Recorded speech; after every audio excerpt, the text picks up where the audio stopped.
பார்த்தீங்கன்னா அடுத்த வரக்கூடிய 120 நாட்கள், அதாவது 4 மாதங்கள், செப்டம்பர் 1ஆம் தேதியிலிருந்து டிசம்பர் 31ஆம் தேதி 2025 வரைக்கும் என்ன ஒரு பலாபலன்கள் நிறைந்த ஒரு காலகட்டமாக துலாம் ராசிக்காரர்களுக்கு இருக்க போகிறதுங்கிறது நம்ம சயின்டிபிக் வேதிக் அஸ்ட்ராலஜி முறையில் நம்ம பார்க்க போகிறோம். இப்போ பார்த்தீங்கன்னா மாத கிரகத்தின் சஞ்சாரங்கள் வந்து சனி 6ஆம் இடத்தில், குரு 9ஆம் இடத்தில் இருக்கிறார், ராகு 5ஆம் இடத்தில், கேது 11ஆம் இடத்தில் இருக்கிறார்.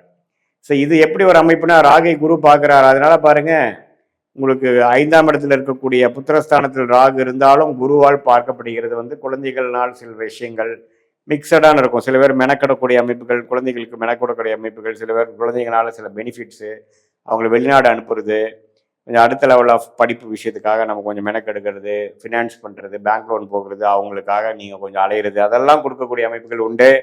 அதே சமயத்தில் குரு சனி 6ஆம் இடத்துல இருக்கிறது அருமை. அதாவது இதுவரை கொஞ்சம் கடந்த 2 வருஷமாக பிரச்சனை கொடுத்துட்டு இருந்த சில விஷயங்கள் நீங்கி கொஞ்சம் பணப்புழக்காட்டம் அதிகமாகக்கூடிய அமைப்பு, கொஞ்சம் ஒரு நிம்மதி பெருமூச்சு அடைச்சு இந்த வம்பு வழக்குகள்லாம் கொஞ்சம் குறையிறது, கடன் கொஞ்சம் அடங்குறது, அசுப கடன் சுப கடனாக மாறுவது, அது மாதிரி சில அமைப்புகள்லாம் கொஞ்சம் கொடுக்குதுங்க.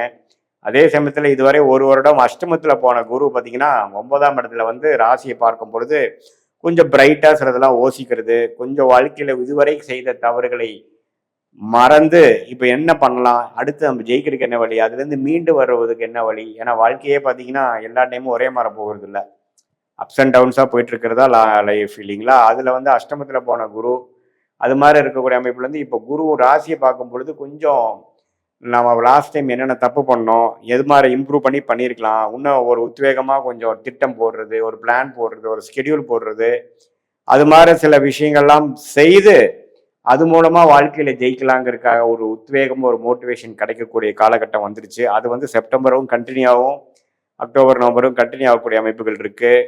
அதே சமயத்தில் மாத கிரகங்கள் பாருங்க, ராசி அதிபதி சுக்கிரனே பாருங்க 10ஆம் இடத்துல இருந்து 11, 12, ராசி 2 அது மாதிரி ஒரு பாவத்துக்கு வந்து இந்த 4 மாதங்கள் போகிறது பார்த்தீங்கன்னா, குறிப்பாக இந்த தீபாவளி முடிஞ்சு நவம்பர் மாதத்துலேருந்து அருமையான அமைப்புகள். ஏன்னா சுக்கிரனே பார்த்தீங்கன்னா ராசிக்குள்ள வந்து குருவின் பார்வை பெறுகிறார். ஸோ இந்த அக்டோபர் எண்டு, நவம்பர், டிசம்பர்லாம் பார்த்தீங்கன்னா இந்த 2.5 மாதம் துலாம் ராசிக்காரர்களுக்கு அற்புதமான ஒரு பலனை கொடுக்கக்கூடிய அமைப்பு இருக்குது. மீடியா துறையில் இருக்கிறவங்களுக்கு, டெக்ஸ்டைல் பிஸ்னஸில் இருக்கிறவங்களுக்கு, ஹோட்டல் பிஸ்னஸில் இருக்கிறவங்களுக்கு நல்ல ஒரு வரவேற்பு இருக்கக்கூடிய அமைப்பு. கொஞ்சம் எல்லாமே கொஞ்சம் ஹைலைட் ஆகாமல் கொஞ்சம் அவங்களுடைய விஷயங்கள் வந்து அங்கீகாரம் கிடைக்கும், உலகத்தில் சமுதாயத்தில் கொஞ்சம் வெற்றி பெறக்கூடிய அமைப்புகள். அதே சமயத்தில் அவங்க சில முயற்சிகள் இதுவரை செய்கிறது வந்து டக்குன்னு செய்யக்கூடிய அமைப்புகள், ஒரு புதுசாக ஸ்டார்ட் பண்ணுறது ஏதோ ஒரு விஷயம், அதெல்லாம் கிடைக்கக்கூடிய அமைப்பு இருக்குது. அதே மாதிரி ராஜயோகாதிபதி புதனும் பார்த்தீங்கன்னா ஓரளவுக்கு நல்ல அமைப்பில் இருக்கிறதுனால நல்ல ஒரு பணம், இதுவரை வரக்கூடிய பணங்களோட இப்போ வரக்கூடிய பணப்புழக்காட்டம் அதிகம், நிதி நிலைமை கொஞ்சம் அதிகமாகிறது, கேஷ் ஃப்ளோ இம்ப்ரூவ் ஆகுறது, நம்ம எதிர்பார்க்க பண வரவு வருவது, குடுக்கல் வாங்கல இதுவரைக்கும் இருந்த பிரச்சனைகள் தீர்வது, அது மாதிரி நல்ல விஷயங்கள் இருக்கு. செவ்வாய் பார்த்தீங்கன்னா 12ஆம் இடத்துலேயே இருந்து சில பிரச்சனைகள் கொடுத்துட்டு இருந்தவர் இப்போ லக்ன ராசிக்குள்ள வந்து 3ஆம் இடத்துல வரும்பொழுது இந்த இடம் பூமி சம்மந்தப்பட்டது, ரியல் எஸ்டேட்ல வந்து சில விஷயங்கள் சாதிக்கிறது. அதே சமயத்தில் மெடிக்கல் துறையில் இருக்கிறவங்களுக்குலாம் கொஞ்சம் நல்ல அமைப்புகள் உண்டு. ஸோ செவ்வாயின் சஞ்சாரம், சுக்கிரனின் சஞ்சாரம் பரவாயில்லையே. அதே சமயத்தில் புதன் சூரியனும் பார்த்தீங்கன்னா எந்த விதத்திலையும் பாதிப்பு இல்லாமல் சனி பார்வையெல்லாம் பெறாமல் நல்லா இருப்பதனால ஓவராலாக பார்த்தீங்கன்னா இந்த 4 மாதம் பார்த்தீங்கன்னா எப்படி வந்து இந்த மே மாதத்துலேருந்து ஓரளவுக்கு படிப்படியாக நீங்கள் கொஞ்சம் போன வருஷம் கம்பேர் பண்ணுறப்போ கொஞ்சம் மன உற்சாகத்தோட கொஞ்சம் தெளிவோட கொஞ்சம் செயல்படுறீங்களோ, அதுலேயே கொஞ்சம் கண்டினியூ ஆகக்கூடிய அமைப்பு, அடுத்த லெவலை நோக்கி போகக்கூடிய அமைப்பு, ஒரு கோல் அச்சீவ் பண்ணிட்டோம்னா அடுத்த கோல் போகக்கூடிய அமைப்பு, இது மாதிரி பல விஷயங்கள் கொடுக்கக்கூடிய ஒரு அமைப்பை வந்து தருகிற அமைப்பு வந்து இருக்குது. அதே சமயத்தில் இப்போது இது வந்து பார்த்திங்கன்னா ஆண்டு கிரகத்தின் சஞ்சாரம், மாத கிரகத்தின் சஞ்சாரம் வச்சு துலாம் ராசிக்காரர்களுக்கு எப்படி ஒரு அமைப்பு இருக்குது.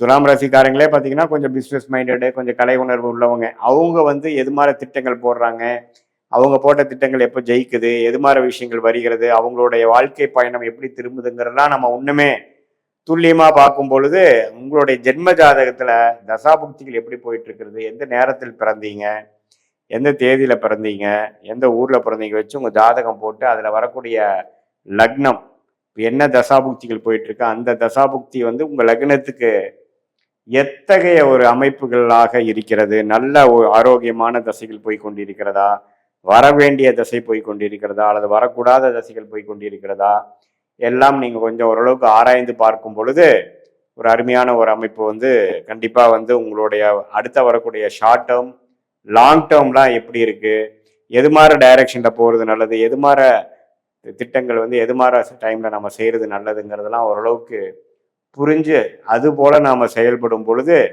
நல்ல ஒரு growth, நல்ல தேவையற்ற சமய விரயங்கள், தேவையற்ற பொருள் விரயங்கள்லாம் தவிர்த்து நம்ம சயின்டிஃபிக் வேதிக் அஸ்ட்ராலஜி முறையில் எது மாதிரி விஷயங்கள் ஆண்டு கிரகம், மாத கிரகங்கள், கோச்சார் அமைப்பு, உங்களுடைய துல்லியமான ஜாதகம் மூலமாக வரக்கூடிய தசாபுக் அமைப்பு ரெண்டையும் மிக்ஸ் பண்ணி பார்க்கும் பொழுது அடுத்த வரக்கூடிய தசாபுக்திகள், அடுத்த வரக்கூடிய காலகட்டங்களில் நம்ம என்ன மாதிரி விஷயங்கள் காத்து இருக்கிறது, அது மூலமாக எந்த டைரக்ஷனில் நம்ம போனால் நம்ம ஈஸியாக நம்ம ஜெயிக்கலாம், எது நமக்கு வந்து பிராப்தமாக இருக்கிறது, எது மாதிரி விஷயங்கள் நமக்கு பிராப்தமாக இல்லை. இந்த செப்டம்பர், அக்டோபர், நவம்பர், டிசம்பரில் பார்த்தீங்கன்னா குறிப்பாக இந்த செப்டம்பர் மாதம் முடிஞ்சதுக்கப்புறம் அக்டோபர், நவம்பர், டிசம்பர் மாதம் வந்து அந்த குருவின் பார்வை ராசி அதிபதி மேலே விழுகிறதுனால ஒரு நல்ல மேஜிக் மாதிரி சில விஷயங்கள் நடக்குதுன்னு நம்ம பார்த்தோம் இல்லைங்களா. அது மாதிரி டைம்லாம் நீங்கள் வந்து சில காரியங்கள் எடுத்து நடத்தும் பொழுது டக்குன்னு சில விஷயங்கள் வெற்றி பெற்று அடுத்த லெவல் ஆஃப் படிநிலையில் வாழ்க்கையில் நீங்கள் போய் நம்ம வந்து இவ்வளோ தூரம் சிரமப்பட்டு வந்ததுக்கு நமக்கு ஒரு ப்ரோக்ரஸ் கிடைச்சிது, ஒரு அடுத்த படிநிலை வாழ்க்கையில் நம்ம போகக்கூடிய அமைப்புக்கு இந்த காலகட்டம் நமக்கு உதவுச்சு அப்படிங்கிற மாதிரி ஒரு அமைப்பை கொடுக்கக்கூடிய ஒரு அற்புதமான ஒரு 4 மாதமாக 120 நாட்களாக இருக்கிறது. இப்போ பாருங்க, இந்த மே மாதத்துக்கு அப்புறமே வந்து இந்த குரு பயிற்சியினால குரு வந்து ராசியை பார்ப்பது இதுவரை போன வருடம்லாம் ஃபுல்லாக இருந்த அந்த கிளாரிட்டி இல்லாத ஒரு அமைப்பு, கிணத்தில் போட்ட கல் போல் இருக்கக்கூடிய சில விஷயங்கள்லாம் கொஞ்சம் ஃபாஸ்ட்டாக நடந்து நம்ம எண்ணம் எப்படி நினைக்கிறோமோ அதே மாதிரி சிலதெல்லாம் செய்யக்கூடிய அமைப்புகள், கான்டாக்ட்ஸ் எல்லாம் வந்துட்டு இருக்கு இல்லைங்களா. அது தொடர்ந்து இப்போ செப்டம்பர் மாதத்திலிருந்து அது வரக்கூடிய அமைப்புகள் கண்டிப்பாக உண்டு. ஸோ இது மாதிரி விஷயங்கள் நாம் வந்து ஜென்ம ஜாதகத்தில் வரக்கூடிய தசாபுக்திகளும் அதே சமயத்தில் கோச்சார் அமைப்பும் இந்த பயிற்சி பலனும் ரெண்டு மிக்ஸ் பண்ணி பார்க்கும் பொழுது ஒன்றுமே நம்ம எது மாதிரி பலாபலன்கள் நாம் வந்து கரெக்டாக வரும், எது செய்யலாம், எது செய்யக்கூடாது, எது நமக்கு பிராப்தமாக இருக்குதுங்கிற திட்டங்கள்லாம் நம்ம ஓரளவுக்கு தீட்டி அதுக்கு தகுந்த மாதிரி வாழ்க்கையில் நம்மளுடைய ஒரு ஆக்டிவிட்டியும் காய்களை நகர்த்தும் பொழுது தேவையற்ற பொருள் விரயம், தேவையற்ற சமய விரயங்கள்லாம் தவிர்த்து நமக்கு வந்து எந்த மாதிரி ஆப்ஷன் கையில் இருக்குது, அதில் பெஸ்ட் ஆப்ஷன் என்ன, எது மாதிரி விஷயங்கள் போனால் நமக்கு வந்து எளிதில் வெற்றி பெறலாம், எது நமக்கு வந்து எதிர்நீச்சலாக அமையும் அப்படிங்கிறதெல்லாம் தெரிந்து நம்ம செயல்படும் போது நம்ம எளிதில் ஜெயிக்க முடியும் அப்படிங்கிறது நான் சொல்ல விரும்புகிறேன். மீண்டும் மற்றொரு காணொளியில் சந்திப்போம். நன்றி, வணக்கம்.